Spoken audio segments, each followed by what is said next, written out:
Estamos con el doctor César Astudillo, investigador del Instituto de Investigaciones Jurídicas de la UNAM y especialista en Derecho Constitucional. Doctor Astudillo, un objeto de debate y de análisis en la opinión pública mexicana ha tenido que ver con el sistema de nombramiento de nuestros ministros de la Suprema Corte, de acuerdo con el cual el presidente propone una terna y el Senado es quien, dentro de esa terna, elige al que puede ser designado como integrante de nuestro máximo tribunal. ¿Qué valoración le merece este sistema de nombramientos y qué tan moderno es desde el punto de vista del derecho comparado? Sí, este sistema se puede valorar prácticamente desde 2004, cuando se empezó a ejercer en la realidad. Recordemos que la reforma de 1994 genera en buena medida algunas normas adicionales para este sistema, pero los ministros a partir de 2004 ingresan a la Suprema Corte utilizando este procedimiento. Lógicamente nuestro procedimiento es un procedimiento que lo tomamos de Estados Unidos. Lo tomamos de Estados Unidos, al menos en la arquitectura general, pero hay que decir que no funciona, no ha funcionado de la misma manera. Pongo, por ejemplo, el dato de lo que en la propia Constitución, en el artículo 96, está la comparecencia previa, es decir, previo a que se les designe deben de comparecer, pero no hay ningún dato que nos diga de qué tipo, de qué naturaleza es esa comparecencia. Si vemos en Estados Unidos, esa comparecencia básicamente siempre se produce dentro de una comisión del Senado de la República, que es la Comisión de Asuntos Jurisdiccionales, y se establecen una serie de asuntos sobre los cuales van a discutir con el candidato a ministro, ministro de la Corte Suprema, y el candidato tiene que asistir tantas o cuantas veces como se le requiera de conformidad con los temas.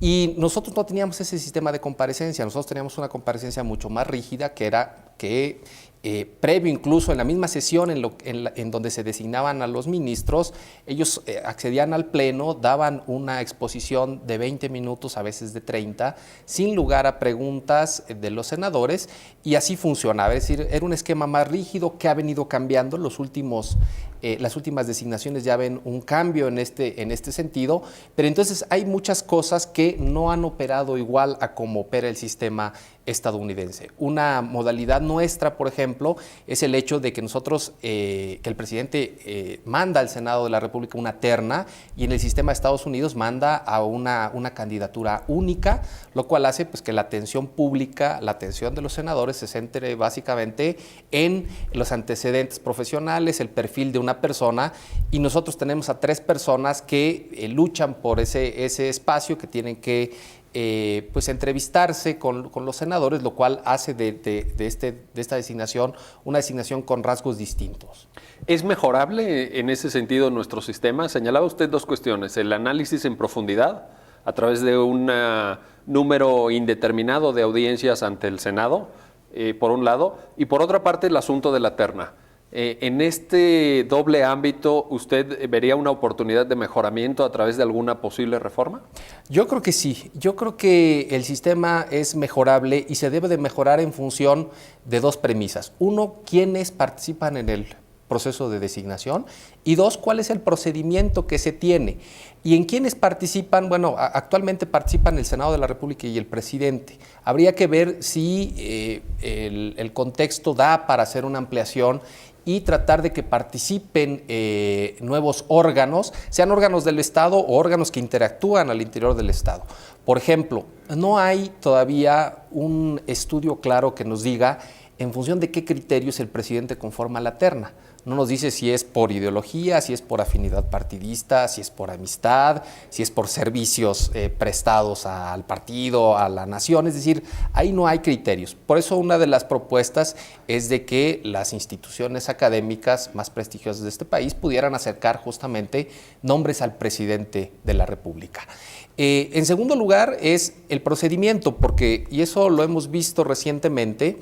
La Constitución da un plazo al Senado para que designe, pero no da un plazo al presidente para que proponga la terna. Y entonces ahí queda a la discrecionalidad del presidente en qué momento presenta la terna para la discusión del Senado. Y eso con frecuencia, lo que hace es retrasar justo la presentación de las candidaturas, la discusión en el Senado, que después trae repercusiones institucionales como las que se han visto en las últimas designaciones, que la Corte ha funcionado de manera incompleta, ¿no? Entonces, el sistema evidentemente es mejorable y, por ejemplo, puntualizar también ante qué tipo de comparecencia estamos, o también mejorar toda la dinámica interna del Senado de la República a través de la cual se verifica el perfil de los candidatos, ¿no? Hay muchas cuestiones ahí que mejorar, ¿no?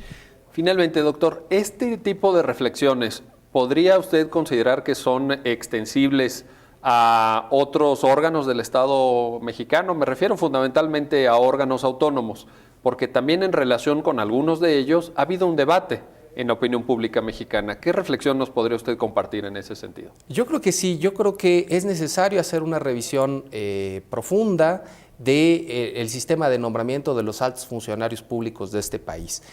Vemos que, por ejemplo, el sistema para elegir a los consejeros del Instituto Federal Electoral también presenta algunos inconvenientes que es necesario atajar.